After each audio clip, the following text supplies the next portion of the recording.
तरह से देखते हैं टीम के परफॉर्मेंस और जिस तरह से आई है, क्या कहेंगे? पहली बात तो मुझे बहुत बहुत खुशी है कि मेरा देश जीता है, देश का गौरव हुआ है। और बच्चों के लिए बहुत खुशी है, टीम के बच्चों के लिए।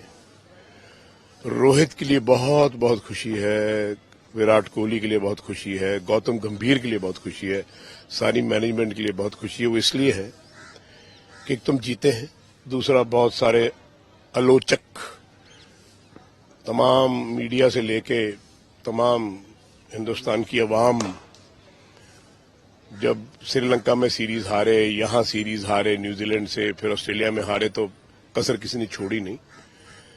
लेकिन फिर ये दिखा दिया कि 2 साल में 2 वर्ल्ड चैंपियनशिप हमने जीती हैं। कोई घर आके तो ट्रॉफी दे ही नहीं गया, मेहनत करके बच्चों ने जीती है। और मैं तब हमेशा ये कहता हूं, अब मैं पूछना चाहता हूं तमाम लोगों से जो बोलते थे कि रोहित शर्मा फिट नहीं है, मोटा है, वो जरा मैडम को पूछना कि तुम्हारी फिटनेस का क्या हाल है। मैं अब योगराज सिंह पूछ रहा था, अब क्या हाल है, आपका विचार नहीं दिया, क्या बात, आया नहीं तुम्हारा विचार है? अपना देश चलाया करो, भक्तों के और प्लेयरों के पीछे मत पड़ा करो, क्योंकि ये आपको शोभा नहीं देता। दूसरी बात, वो अगर फिट नहीं है तो ऐसे खेल रहा है, जब अगर वो फिट हो गया तो फिर क्या होगा? हर आदमी की बॉडी की अपनी अपनी बनत है, ठीक है। आपने बहुत सारे ऑस्ट्रेलियंस देखे होंगे, डेविड बून वगैरह, ये सब बहुत तगड़े तगड़े तगड़े, कईयों के पेट भी निकले हुए हैं कि हर एक आदमी की अपनी बॉडी की बनत होती है, ये नहीं कि पतला आदमी जो है वो बड़ा फिट होता है। सो पहली बात तो ये है। दूसरी बात ये है कि जो बड़ी अच्छी लगा कि रोहित शर्मा ने बोला कि मैं रिटायर नहीं होऊंगा। शाबाश मेरा बच्चा, ये होनी चाहिए। हमें कौन है रिटायर करने वाला? मैंने कहा था रोहित शर्मा विराट कोहली की किसी की औकात है उसको रिटायर करें। अब देखिए कि ये बच्चे 2, 3 साल, 4 साल जब भी खेले, मैं तो कहता हूं 2027 में वर्ल्ड कप आ रहा, वो जिता के फिर ये सोचें रिटायर होने की। और हमारी टीम बहुत अच्छी इस वक्त बन गई है। बुमराह आ जाएंगे बीच में तो कमाल हो जाएगी, सोने पे सुहागा हो जाएगा। सो अब जो टीम खड़ी है, ये टीम वर्ल्ड नंबर 1 है, वर्ल्ड चैंपियन को कोई भी हरा नहीं सकता। सकलेन मुश्ताक जी का मैं एक पढ़ रहा था, उन्होंने बड़े बड़े बबाल होके बात करी कि जी 10 टेस्ट सीरीज और 10 वनडे खेल लो, फिर पता लग जाएगा कौन अच्छा है कौन बुरा है। अरे तुम किन चक्करों में पड़े हो अच्छे बुरे के? ये अच्छे बुरे नहीं होते, ये खेल होती है। खेल में जीत वाले को और हार वाले को दोनों को प्यार किया जाता है।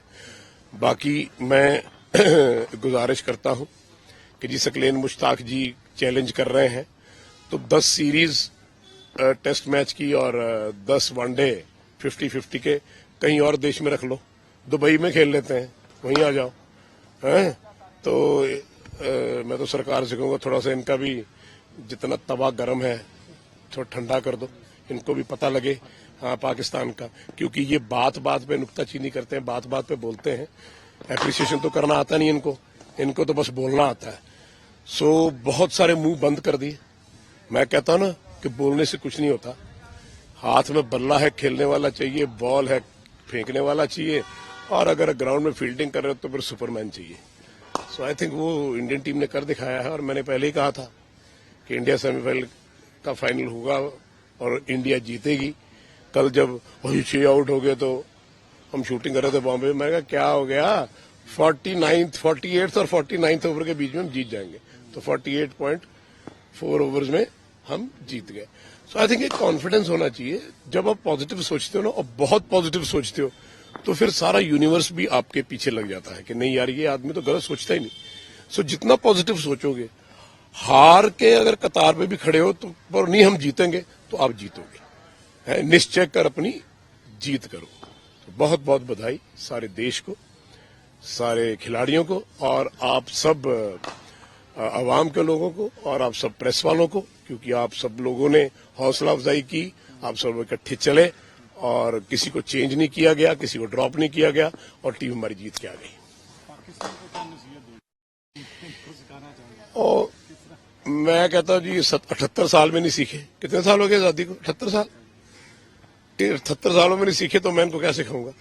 जो लोग अपने लोगों को गालियां निकालते रहते हैं, अपने देश को गालियां निकालते रहते हैं, उनके प्लेयरों को, उनके अवाम के बारे में बुरा भला कहते रहते हैं, उस देश को आप क्या सिखा सकते हो?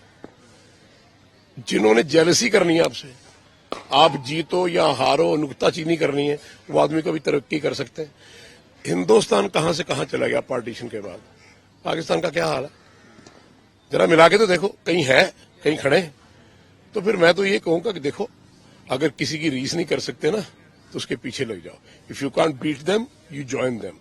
कुछ सीखो हिंदुस्तान से, हिंदुस्तान के देशवासियों से सीखो, हिंदुस्तान की प्रेस से सीखो, हिंदुस्तान की सरकार से सीखो कि देश कैसे चलता है। तो हमारे पास तो इतने आदमी नहीं है, हमारे पास तो फिर भी 150 करोड़ इंसान, अभी 200 करोड़ हो गया होगा, उसको संभाल ही रहे ना हम।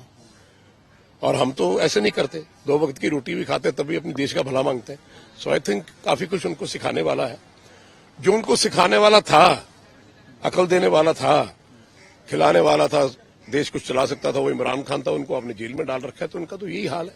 अगर आप अपने अच्छे बंदों के हाथ में देश नहीं दोगे और आपको अच्छे बंदे मिलेंगे, उनकी आप नहीं कदर करोगे, तो फिर आपका यही हाल होगा। तो मैं तो उनको वैसे किसी गिनती में गिनता ही नहीं। जब भी पाकिस्तान इंडिया का मैच होता है, मैं छोड़ो पर यार, ये ऐसे लगता है हिंदुस्तान मोहल्ले वाली टीम से खेल रही है। कभी जीते आज तक बताओ? 25 साल हो गए। कोई 25 सालों में आपने कोई वर्ल्ड कप जीता हो, हिंदुस्तान को हराया हो, फिर तो आप बात भी करो। और अब तो हमारी टीम इतनी अच्छी बनती जा रही है, गौतम गंभीर वगैरह सब आ गए हैं, ये मिलजुल के ये तो 2 टीमें खड़ी कर देंगे। तुम बी टीम से खेल लो यार, ये टीम तो छोड़ो परे।